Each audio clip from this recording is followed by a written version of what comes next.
manga looks incredible on a shelf. Season 1 is pretty good. Season 2... Hello everyone. So I've been, just like most other people, thinking about Jujutsu Kaisen because the series is just so good. But that led me to thinking, why is it so good? So today I compiled a list of 101 reasons as to why Jujutsu Kaisen is special.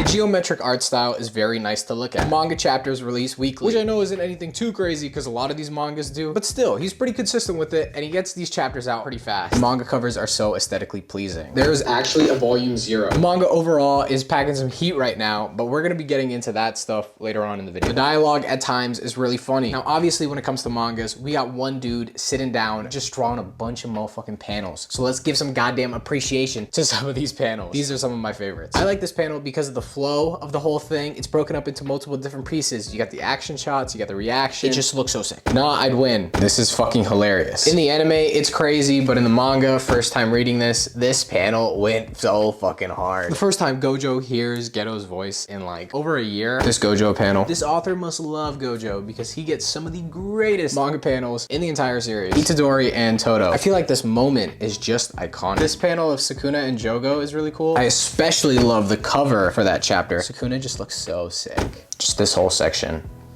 It's just, oh my god. The conclusion to Sukuna and Jogo's fight. Now the manga doesn't just bring cool dialogue and a bunch of really fun panels to look at, but the author actually gets to drop some little hints at his personality. At the beginning of the volumes, these are the author notes. I want to show you some of my favorites. Starting off with volume 14, Hamburger.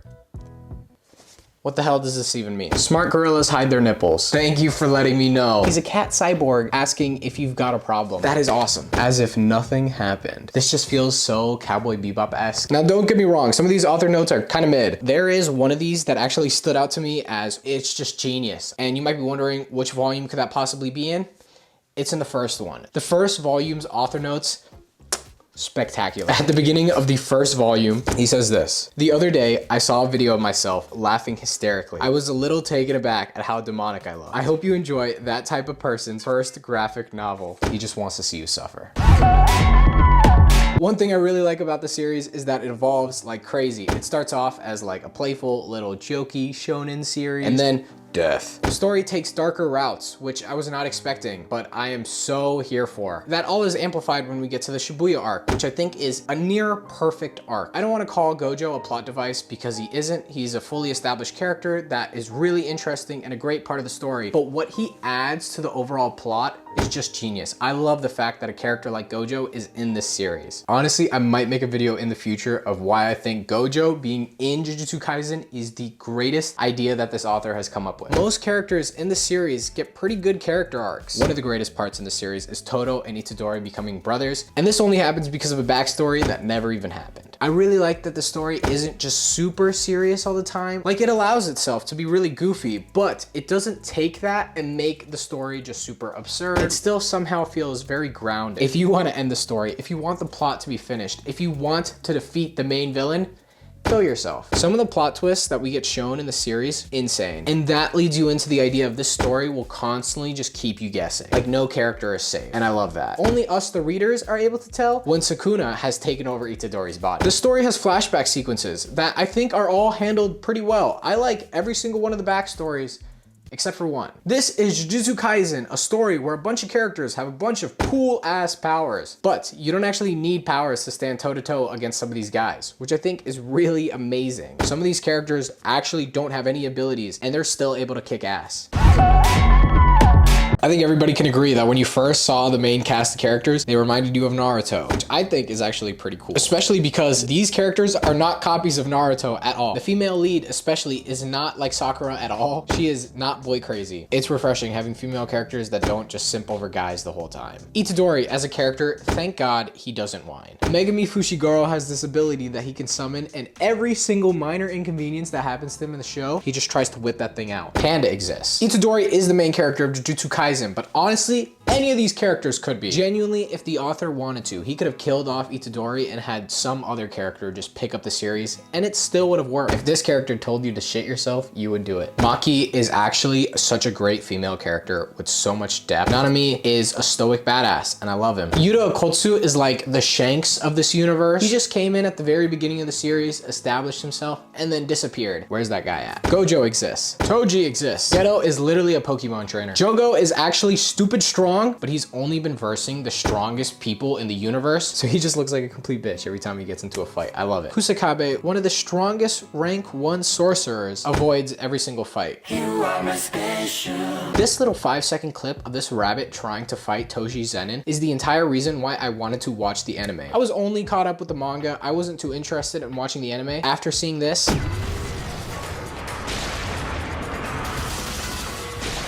yeah, I was hooked. The animation overall in the series is just stunning. The pacing is handled incredibly well, especially in season 2. The moment I started it, I binge watched the whole thing. So there's this really emotional scene. I just really like how it was handled. Let's take a look.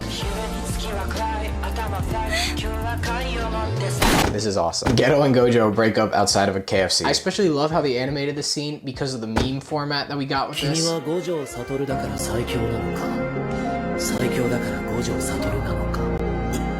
You can tell that the animators really like this series because there's just so much passion pumped into this anime. For example, Sukuna versus Maharaga is the greatest animated fight I've ever seen. The animation in this section is frankly incredible, and it doesn't even just stop there because the Blu-ray of the 2nd season came out and the anime community has discovered that the animators went back and extended that scene. So there's like another 2 minutes to the Sukuna versus Maharaga fight. Oh my god, it is so good. I really like the Gojo versus Mahito squad fight. Chozo versus Itadori, the colors used in this fight, oh my god. This scene just being a thing, I just love it. Toji chooses to fight Megami after beating Dagon, and then he actually gets to see his son at the very end of the fight, and it just made my heart melt. I really like it. The openings for the 2nd season and the outro for the 1st season, really good stuff. I especially like how the intro actually changes after Sukuna kills 80 million people. The IMU scene, just everything about it, and the Nanami scene. They didn't need to add this beach stuff, but they did, and it just like, oh, the feels, the emotions. You are my special. I don't think he's gonna rush the ending. If Jujutsu Kaisen actually keeps this consistency up and finishes perfectly, this could be a really solid series that people talk about for years. The Jujutsu Kaisen memes are incredible. Okay, so for people who have subscribed or are active on the YouTube channel, I had sent out a community post to ask some of you guys what you guys thought was so special about Jujutsu Kaisen. I have a bunch of your guys' responses, so we're gonna take a look at them. The story, the suspense, the hype, the mystery. Yes, Jujutsu Kaisen is literally a series where they do whatever they want. The main character is so hot.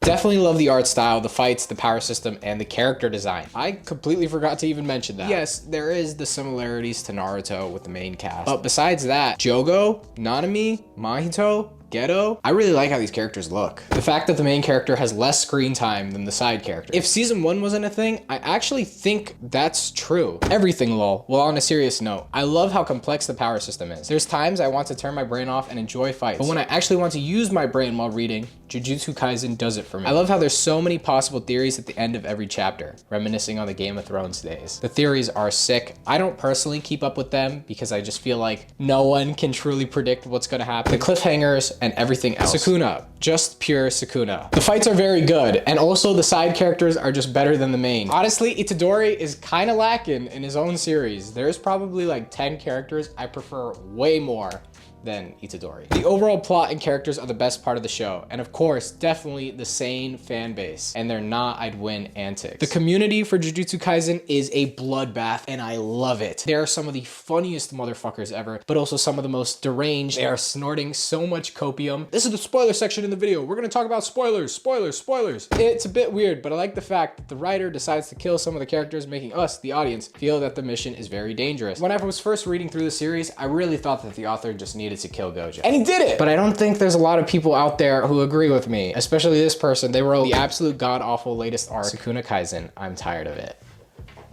Interesting. I do think the Sukuna battle that's currently going on is a little weird. It's taken a while, and it also doesn't really feel super high stakes because of the fact that it is being dragged on for so long. Do we think that this is the end? Because where's this gonna go? Is everyone just gonna get defeated except for Itadori? Now, I want to personally talk about some of the spoilers in the series. Fushiguro obtains Sukuna. I think this is such an incredible plot twist. Genuinely, mouth fucking dropped because I knew Sukuna wanted Fushiguro for some reason, and this was the reason. Amazing. Great foreshadowing, great payoff. Which leads into Sukuna versus Gojo. This fight was hyped up for so many years, and I think it paid off. I think it lived up to everything it needed to be. I think it's gonna be incredible when it gets animated, which now this might be controversial, but I think chapter 232 is perfect. I might get some hate for saying that, but it's okay. Yuta Okotsu, just seeing his progression in the story, thinking about how he started off as such a little baby, and now he's one of the coolest and strongest characters in the verse. I love it. The story is still ongoing, and I genuinely don't know where it's gonna go. It really could take any direction it wants to. Heck, it could even have Sukuna end up winning and killing all of the characters off. Is that satisfying?